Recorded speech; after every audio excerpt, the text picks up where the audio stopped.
کیا آپ کو پتا ہے اس ملک میں سب سے بڑا جرم کیا ہے؟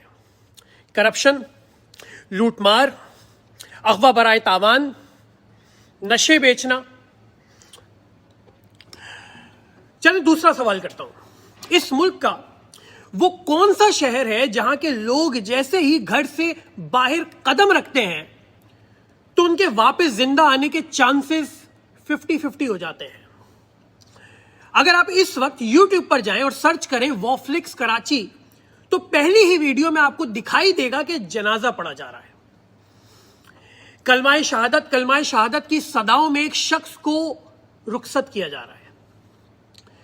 اگر یہی سرچ آپ نے یوٹیوب پر اب سے 24 گھنٹوں پہلے کی ہوتی تو آپ کو یہ دکھائی دیتا کہ ایک نوجوان پر اعتماد چہرہ جس نے کم عمری میں اتنی کامیابی حاصل کر لی ہو کہ کانٹینٹ کریٹرز لائن لگائے کیمرے اور مائک کے ساتھ کامیابی کے راز پوچھ رہے ہوں۔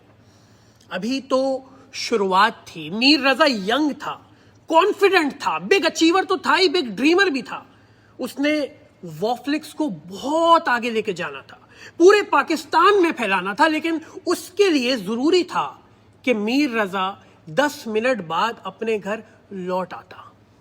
وہ 10 منٹ جو اس نے اپنی ماں کو دیے تھے گھر سے نکلتے وقت، اس کے لیے ضروری تھا کہ میر رضا اغوا نہ ہوتا، اس کے لیے ضروری تھا کہ اس پر اتنا تشدد نہ ہوتا، اس کے لیے ضروری تھا کہ چہرے پر تیزاب نہ پھینکا جاتا، تو شاید وہ واپس گھر آ جاتا۔ لیکن شاید میر رضا کی ماں نے اس لیے گھر سے نکلنے دیا کہ اس شہر میں تو 30 سے 40 ہزار پولیس اہلکار ہیں جو سالانہ 95 ارب روپے کا بجٹ لیتے ہیں۔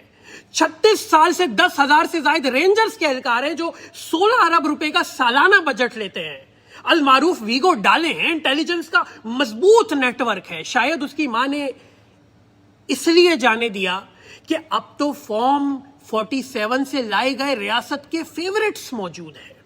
کراچی فتح ہو چکا ہے، الطاف حسین پر پابندی لگ چکی ہے، انڈیا سے ٹرین دہشت گردوں کی بھی اب موجودگی نہیں ہے۔ روز روز کراچی کی ٹنکیوں سے اب تو اسلحہ بھی برآمد نہیں ہوتا، تو یہ پولیس والے، یہ رینجرز والے شہریوں کی حفاظت کر رہے ہوں گے۔